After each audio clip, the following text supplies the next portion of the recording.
Hello everyone, আসসালামু আলাইকুম। Welcome back to my new video. আজকে রান্না হচ্ছে খাসির পায়া। দেখুন ভিডিওটা। খাসির পায়াগুলোকে ভালোভাবে ধুয়ে নিয়েছি।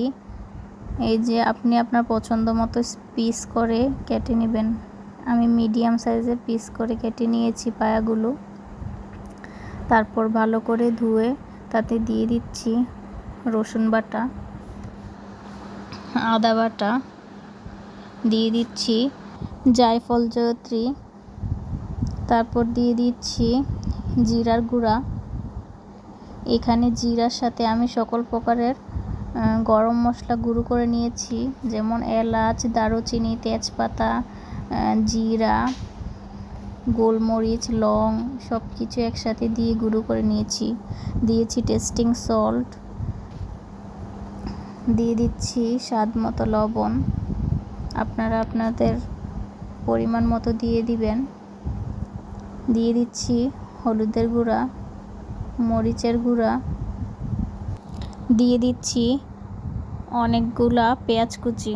আমি বেশি পরিমাণে পেঁয়াজ কুচি দিয়েছি, আপনি যতটুকু পেঁয়াজ কুচি দিতে চান দিয়ে দিবেন। দিয়ে দিচ্ছি পরিমাণ মতো তেল, দিয়ে পায়ার সাথে মশলাগুলো ভালো করে মিশিয়ে নেব। ভালো করে মশলাগুলো মেশাতে হবে।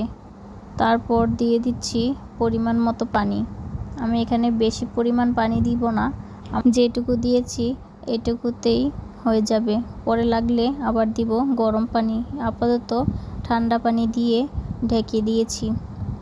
এই তো বলক চলে এসেছে। ঢাকনা সরিয়ে এইভাবে নেড়েচেড়ে মিশিয়ে নেব। মিশানো হয়ে গেলে ঢাকনা দিয়ে ঢেকে দেব 2 ঘন্টার জন্য। ফিরে আসছি 2 ঘন্টা পর।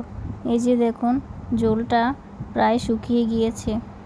এই পর্যায়ে ঠান্ডা পানি দেওয়া যাবে না, অবশ্যই ফুটন্ত গরম পানি দিতে হবে। আমিও এখানে ফুটন্ত গরম পানি দিয়ে দিচ্ছি অনেকটা পরিমাণ। এই ঝোলটাতে আমার রান্না কমপ্লিট হয়ে যাবে, আর কোনো ঝোল দিতে হবে না। এই যে বলক চলে এসেছে।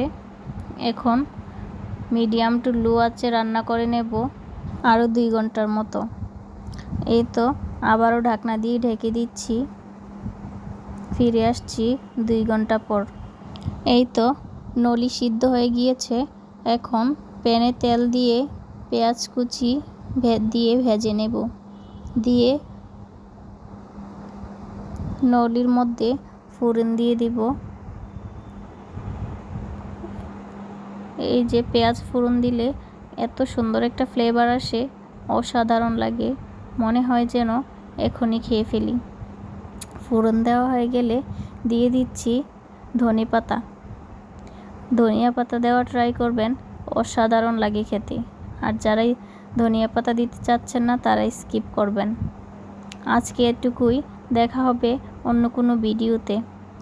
আর ভিডিওটি ভালো লাগলে অবশ্যই চ্যানেলটি সাবস্ক্রাইব করে পাশে থাকা বেল আইকনটি বাজিয়ে দিবেন।